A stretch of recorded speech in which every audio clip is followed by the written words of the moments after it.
저는 오늘 여러분들과 함께 목숨을 아끼지 않는 목자라고 하는 말씀의 제목으로 함께 은혜의 말씀을 나누고자 합니다. 지난 시간의 말씀에서 예수님은 자신을 목자로 비유하셨는데요. 예수님은 양의 목자이시며 또 양들은 그 목자의 음성을 듣고 그 목자를 따라간다라고 하는 거죠. 어찌 보면 이 비유의 말씀이 너무나 쉽고 또 너무나 당연한 말씀이지만 바리새인들은 그 비유의 말씀을 이해하지 못했습니다. 왜냐하면 그들은 자신들이 강도와 절도가 아니라 자신들이 이스라엘의 목자다라고 생각하고 있었기 때문이죠. 그렇습니다. 어떻게 보면 착각은 자유입니다.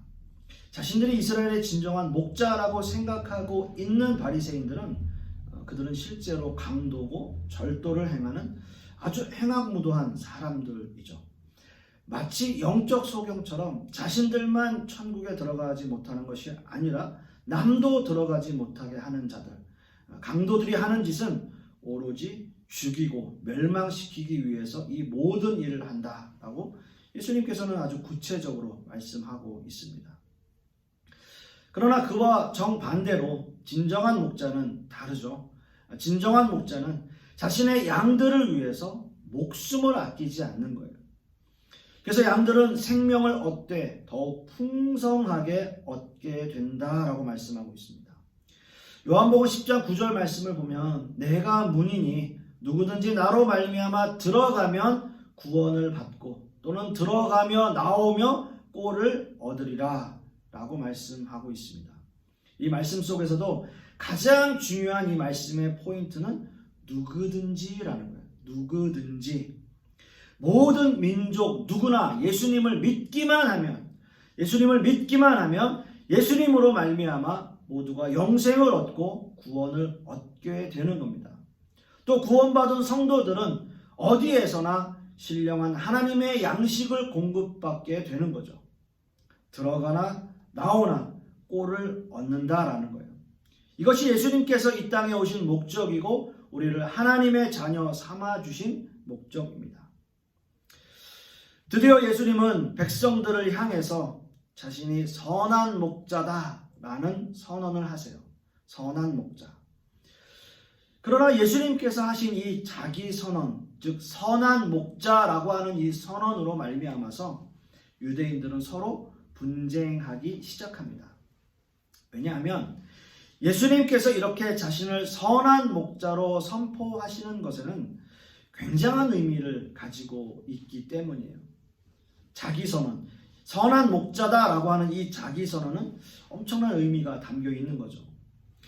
예수님께서 자신을 선한 목자로 선포하신 것은 예수님이 온 인류의 구원자이시며 예수님이 하나님이심을 자기 스스로 드러내시는 말씀이기 때문이에요. 예수님이 선포하신 이 선한 목자라고 하는 이 말씀의 배경은 우리가 구약 말씀을 통해서 알아볼 수 있습니다. 우리가 너무나 잘 아는 시편 23편 1절 말씀에도 여호와는 나의 목자시니 내게 부족함이 없으리로다. 여호와는 나의 뭐예요? 목자예요. 목자. 이사야서 40장 11절 말씀에도 그는 목자같이 양떼를 먹이시며 어린 양을 그 팔로 모아 품에 안으시며 젖먹이는 암컷들을 온순히 인도하시리로다 라고 말씀하고 있어요. 이사야서의 말씀에도 그는 목자같이 양떼를 먹이신다 라고 되어져 있습니다. 또 이런 말씀 이후에 여러 구약의 말씀들을 통해서 하나님은 우리의 목자가 되신다, 우리의 목자이시다라고 하는 비유의 말씀들이 참 많습니다. 이스라엘 민족을 이끌고 계시는 하나님은 그들의 목자가 되시는 거예요. 하나님이 목자예요. 이렇게 구약 말씀에는 하나님을 목자로 비유하고 있는 말씀들이 여러 군데 나오고 있습니다. 그리고 구약의 대표적인 인물인 다윗이나 모세 같은 경우에도 그들을 목자로 비유하고 있는 구절들이 여러 구절들이 있어요. 이런 의미에서 본다면 구약의 말씀들을 잘 알고 있었던 당시의 바리새인들에게 예수님의 선한 목자라고 하는 이 자기 선언은 참으로 놀라운 선언이라고 할 수밖에 없습니다. 어떤 의미에서는 그들이 듣기에는, 그 바리새인들이 듣기에는 좀 어이없는 선언이다 라고 들리겠죠. 오로지 자신들의 목자는 하나님밖에 없다라고 생각하고 있는데, 그렇게 생각하고 있는 유대인들에게 예수님은 내가 선한 목자다, 나는 선한 목자다 라고 하는 이 선언은 예수님을 신성모독죄로 끌고 가기에 아주 좋은 증거가 되었어요. 또 어떤 사람들은 이 사람 좀 미친 사람 아닌가? 라고 하는 정도로 그분을 취급하고 있기도 했습니다. 그렇다면 예수님이 이런 상황을 모르셨을까요? 예수님께서 이런 상황을 모르시고 이런 선언을 하셨을까요?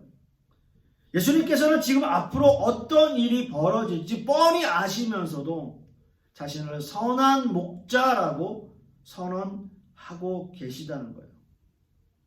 그렇다면 예수님께서 이런 위험을 감수하고 그 백성들에게 예수님 자신이 선한 목자이심을 선포하신 그 이유가 과연 무엇이냐라는 거죠. 첫째로 예수님은 목자로서 목숨을 버리실 때가 되었기 때문에 이 선언을 하고 계십니다. 오늘 이거 본문 말씀 요한복음 10장 11절과 12절 말씀을 다시 한번 보시면, 나는 선한 목자라. 선한 목자는 양들을 위하여 목숨을 버리거니와 삭구는 목자가 아니요 양도 제 양이 아니라 이리가 오는 것을 보면 양을 버리고 달아나나니 이리가 양을 물어가고 또 해치느니라 라고 말씀하고 있습니다. 선한 목자는 자신의 양들을 위해서 목숨을 버린다 라고 말씀하고 있어요. 실제로 당시의 팔레스타인 지역에서 깊은 산속의 우리에서는요, 맹수의 습격이 간혹 있었다고 합니다. 몇 사람이 함께 우리를 지키면 그나마도 좀 안전하겠지만, 그렇지 않았을 경우에는 그 목자마저도 목숨을 잃는 경우가 종종 있었다라고 하는 거죠. 그러나 여기서 극명히 대조되는 한 사람이 있어요. 그 사람은 바로 삭군이라고 하는 거예요. 삭군. 여기서 삭군은 엄밀하게 얘기하면 목자가 아니에요. 당시의 팔레스타인 지역에 목축업을 크게 하는 사람들은 이런 삭군을 고용했습니다. 문지기들을 고용하게 된 거죠. 그런데 문제는 이렇게 고용된 사람들은 양들에게 문제가 생기면 양이 자신의 소유가 아니기 때문에 그 양들을 버려두고 도망가게 되는 거죠. 그래서 이런 것들이 이제 문제가 되다 보니까 율법 미시나라고 하는 것에는 이 삭군들의 책임의 한계를 정해 놓았어요. 이리가 한 마리가 공격해 오면 반드시 그 공격을 막아야 하지만 두 마리 이상이 공격해 오면 자신이 막지 못했다 하더라도 변상해야 할 의무가 없다라는 거예요. 여러분 어떻습니까? 왜 이런 법이 생겼을까요? 왜 이런 법이 미시나에 생겼을까요? 그렇습니다. 자신의 양이 아니기 때문에 삭군들은 양에 관심이 없어요. 그저 그 삭새 관심이 있을 뿐이에요. 양들에게는 어떠한 애정과 사랑과 관심이 없습니다. 그저 자기 일만 하는 거예요. 그렇기 때문에 이런 법이 만들어진 거예요. 그냥 도망가 버리니까, 그냥 버려두고 도망가 버리니까 이런 일들이 생겨나게 된 거죠. 이 시대도 마찬가지입니다. 목자는 양들에 대한 애정과 관심과 사랑이 있어야 돼요. 이것이 없다면 당연히 그 목자는 삭군일 수밖에 없는 거죠. 하지만 예수님께서는 다르십니다. 예수님께서는 선한 목자라고 말씀하셨어요. 선한 목자는 자신의 양들을 위해서 기꺼이 목숨을 버리는 거예요. 아끼지 않으시는 거예요. 오늘 본문 말씀에도 목숨을 버리거니와 라고 말씀하고 있습니다. 목숨을 버리는 거예요. 그 의미는 예수님의 그 죽으심이, 예수님께서 그 목숨을 버리심이 자발적인 죽음이심을 의미합니다. 또한 이 의미 속에서 성부 하나님의 뜻에 절대적 복종과 순종을 의미하는 단어이기도 해요. 마가복음 10장 45절 말씀에 보면 인자가 온 것은 섬김을 받으려 함이 아니라 도리어 섬기려 하고 자기 목숨을 많은 사람의 대속물로 주려 함이니라 라고 말씀하고 있습니다. 그렇습니다. 목숨을 내어주시는 거예요. 대속물로 주시는 겁니다. 예수님 스스로 자발적으로 이 모든 인류를 위해서 아낌없이 내어놓는 거예요. 자신의 목숨을요. 예수님께서 양들을 위해서 목숨을 버리시는 일은 그저 단순히 목자의 차원에서 당연히 해야 하는 의무, 그것만은 아니죠. 예수님이 목숨을 버리시는 이 행위는 목숨을 다시 얻는 방법이기도 합니다. 즉, 첫 부활, 첫 열매. 첫 부활의 열매를 이야기하고 있어요. 새로운 생명을 얻기 위해서 자신의 목숨을 버리는 방법이에요. 결국 이것은 예수님의 십자가 사건을 예견하고 있는 말씀입니다. 즉, 예수님의 십자가 사건으로 말미암아 자신의 목숨을 버리시지만 다시 살아나셔서 모든 인류에게 새로운 생명을 허락하시는 구속사적 의미를 가지고 있는 말씀이죠. 그래서 목숨을 버리고 그 목숨을 대속물로 주시는 거예요. 여기서 우리가 한 가지 더 생각해 보아야 할 것은요, 요한복음 10장 18절 하반절 말씀을 보시면 예수님께서는 나는 버릴 권세도 있고 다시 얻을 권세도 있으니 라는 말씀을 하셨습니다. 버릴 권세도 있고 다시 얻을 권세도 있다라는 거죠. 이 말씀 속에서 예수님의 죽으심이 예수님 자발적인 행동이심을 한 걸음 더 나아가서 이야기하고 계시는 거예요. 이것은요, 예수님만이 하실 수 있는 고유한 사역임을 다시 한번 강조합니다. 예수님만이 하시는 거예요. 특별히 권세라고 하는 단어의 의미 속에는 구속주로서의 고유한 사역을 의미하고 있는 단어이기도 해요. 예수님만이 사용하실 수 있는 단어, 권세라는 거죠. 그렇습니다. 사랑하는 성도 여러분, 예수님은 우리의 목자가 되시고요, 우리의 구속주가 되셔서 우리를 위해서 자발적으로 목숨을 버리셨으며, 또한 십자가의 죽으심은 온 인류를 위해 예수님만이 하실 수 있는 예수님의 고유한 사역이라고 말씀하고 계세요.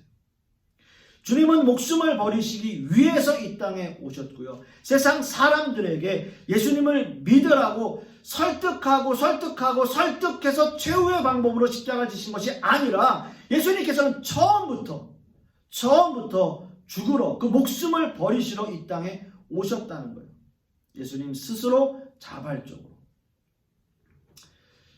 우리가 상대방을 사랑한다 라고 하는 것의 가장 큰 확증이 무엇이겠습니까? 내가 저 사람을 사랑하는 것에 대한 가장 큰 확증, 증거라고 하면 아마 상대방을 위해서 목숨을 내어줄 수 있느냐 없느냐라고 하는 걸 거예요. 우리가 그런 확증이 없이, 그런 생각이 없이 서로 결혼하거나 서로 만나지는 않을 겁니다.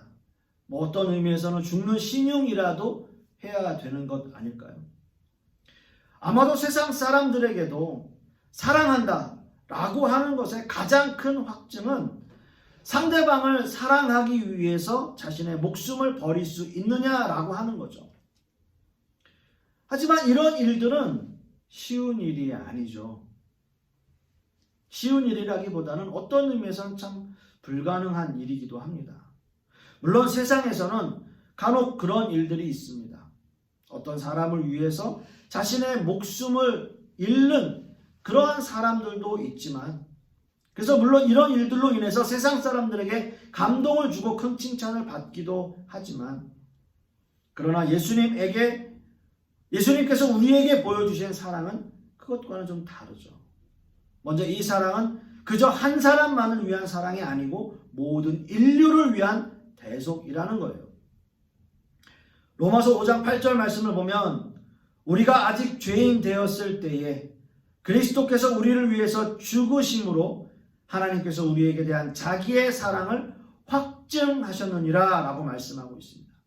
예수 그리스도의 그 대속이 하나님께서 우리를 사랑하신다는 그 사랑의 확증이 되었어요. 그 대속은 모든 믿는 사람들을 대상으로 합니다.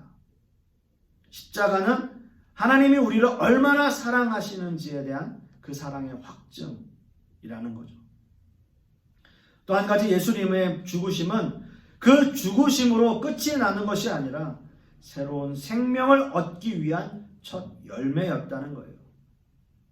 예수님의 죽으심과 부활로 말미암아서 우리는 영원한 생명을 얻게 되었습니다. 세상에서 죽을 수밖에 없는 인생이었지만 예수님의 그 십자가 보혈로 말미암아 우리는 죄사함을 얻고 영원한 생명을 얻은 하나님의 자녀가 되었다는 거죠. 예수님은 이런 사랑을 우리에게 보여주신 분입니다. 주님의 목숨을 버리시면서까지 우리를 사랑하신 그 사랑, 그 사랑의 확증을 우리는 여러 사람들과, 믿지 않는 사람들, 또 믿는 사람들과 함께 나누어야 할 의무가 있어요. 왜요?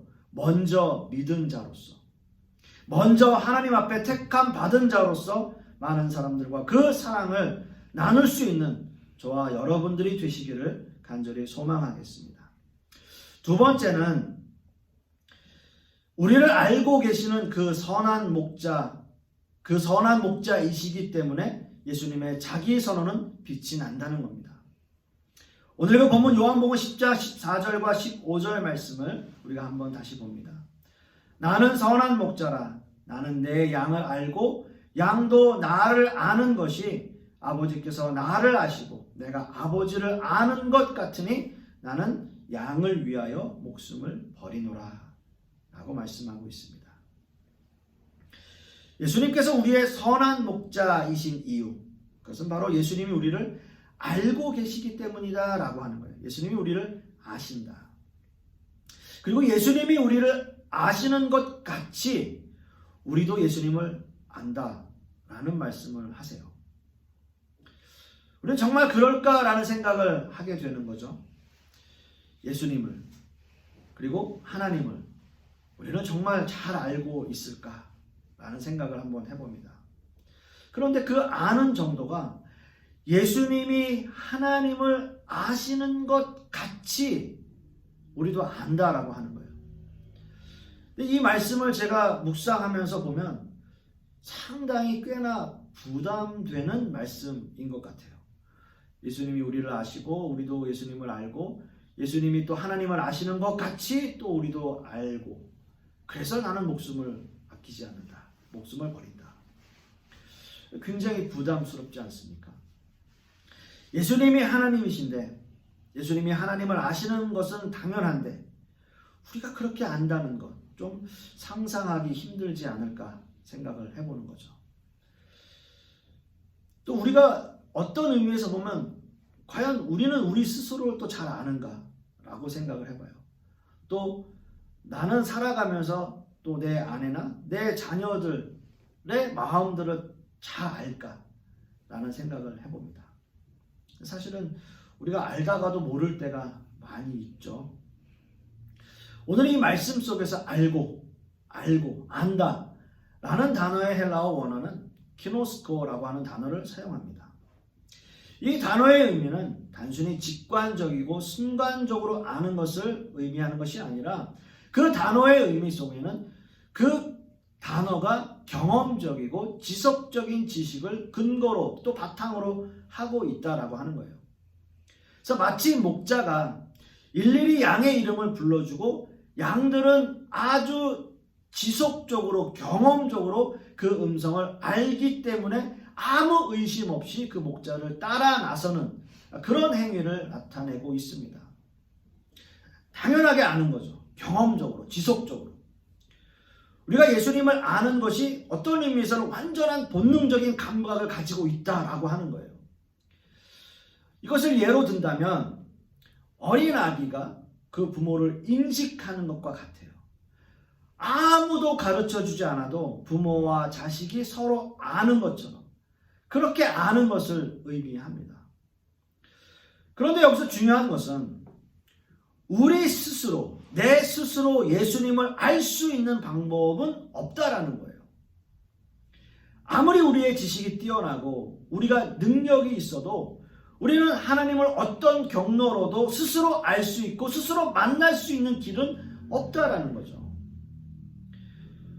인간의 상태를 바울 사도는 이렇게 적나라하게 비판하고 있어요. 로마서 3장 10절 말씀을 보면 기록된 바 의인은 없나니 하나도 없으며 라고 말씀하고 있어요. 의인은 하나도 없어요. 하나님을 찾을 수도 없고 하나님을 만날 수도 없어요. 우리 인간은 모두가 다 죄인입니다. 그렇기에 하나님을 찾을 만한 그 어떤 감각적인 기관들이 우리에게 없다라는 거예요. 우리는 이미 그것을 상실해버린 인간들이에요. 물론 인간들이 본능적으로 모든 피조생애를 통해서 조물주라고 하는 분이 계실지도 몰라 라고 하는 생각을 할 수는 있지만 그것이 하나님이 우리의 창조주 되시고 하나님이 우리를 위해서 십자가를 지신 그 하나님이시다라고 하는 것을 인식할 수 없다라는 거예요. 그래서 그 감각을 회복시키는 것, 하나님께서 우리에게 주시는 하나님을 알게 하는, 하나님을 경험적으로 또 지속적으로 알게 하는 그 감각을 회복시켜 주셔야 되는 거예요. 그것을 우리는 콜링이라고 불러요. 하나님의 부르심이 우리에게 있는 거예요. 전적인 하나님의 섭리와 은혜가 우리에게 있어야 되고 하나님께서 우리를 하나님의 자녀로 불러주셔야지만 우리의 그 감각기관들이 다시 살아나게 되는 거죠. 이것을 우리는 거듭났다라고 얘기해요. born again 되는 거예요. 또 그 감각을 살려놓으시는 분은 성령 하나님께서 주관하고 계세요. 우리를 인도하고 계시고 우리 안에 내주하시는 거예요. 그래서 하나님과의 관계를 회복시켜 주시는 거죠. 요한복음 14장 26절 말씀에 보혜사 곧 아버지께서 내 이름으로 보내실 성령 그가 너희에게 모든 것을 가르치시고 내가 너희에게 말한 모든 것을 생각나게 하시리라 하고 말씀하고 있기 때문입니다. 사랑하는 성도 여러분, 우리 안에 성령께서 함께 하실 때 우리의 모든 영적인 부분들, 그 모든 감각 기관들은 회복되어지고 다시 살아나게 되는 거죠. 그리고 자연스럽게 하나님을 알아가게 되고 하나님의 은혜를 깨닫고 경험하게 돼요. 한순간에 이루어지는 것이 아니라 우리에게 시간이 필요해요. 그래서 우리는 이것을 성화라고 부릅니다. 우리는 그래서 신앙 속에서 신앙인으로 살아가면서 점점 성숙해져 가는 거죠. 우리는 한순간에 우리가 인식하지 못하는 사이에 주님의 은혜로 구원받은 하나님의 백성이 되었지만 하나님을 알아가는 과정은 한순간에 이루어지는 것이 아니에요. 시간이 필요해요.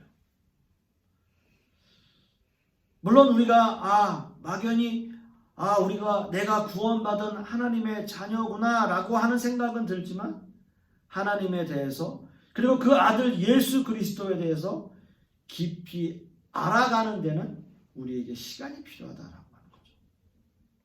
그래서 우리는 점점 성화의 과정들을 통해서 성숙한 신앙인으로 살아가게 되는 거예요. 우리는 이렇게 전적인 은혜로 하나님을 알게 되었고요. 또 우리가 인생을 살아가면서 간헐적 은혜를 통해서 하나님을 더욱더 깊이 알아가게 되는 거죠. 신앙의 슬럼프도 경험하게 되고요. 때로는 깊은 나락으로 떨어져서 하나님이 계시지 않는 것처럼 느껴지다가도 어느 순간에 그 간헐적 은혜를 통해서 다시 우리의 신앙이 회복되어지고 뜨거움을 느끼게 되는 거죠. 사랑하는 성도 여러분, 주님이 우리를 알고 계시다는 것은, 그래서 우리가 하나님의 자녀가 되었다는 것은 나도 주님을 안다라고 하는 것과 같은 의미입니다. 중요한 것은 여러분이 인식하지 못하는 사이에 우리는 변하고 있다라고 하는 거죠. 여러분의 삶에, 우리의 삶에 하나님의 지식이, 하나님을 아는 지식이 점점 쌓여져 가게 되는 거예요. 그래서 저는 간절히 소망하기는 하나님을 그 아는 지식이 여러분의 삶에 충만하게 되기를, 그래서 더욱더 성숙한 그리스도인으로 살아가게 되시기를 간절히 축원합니다. 말씀을 맺습니다. 이 세상에 어느 누가 나를 위해서, 우리를 위해서 목숨을 아끼지 않고 죽을 수 있겠습니까? 그분은 오직 한 분 예수 그리스도 밖에는 없어요. 예수님만이 저와 여러분을 위해서 죽으시고 다시 사셔서 우리에게 새로운 생명을 주신 분이십니다.